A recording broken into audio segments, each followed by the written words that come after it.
კაი, კიდე გავაგრძელოთ ის საქართველოში ყველაზე გავრცელებული სახელების სტატიის წაკითხვა. აი კიდევ ერთხელ ამას ვიკითხავთ ჩვენ წინა ვიდეოში, რომელია ყველაზე გავრცელებული სახელები 2024 წლის სტატია.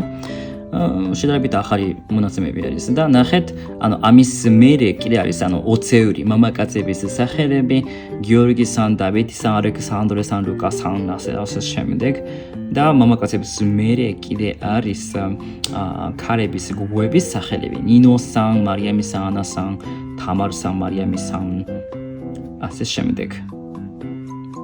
საინტერესო.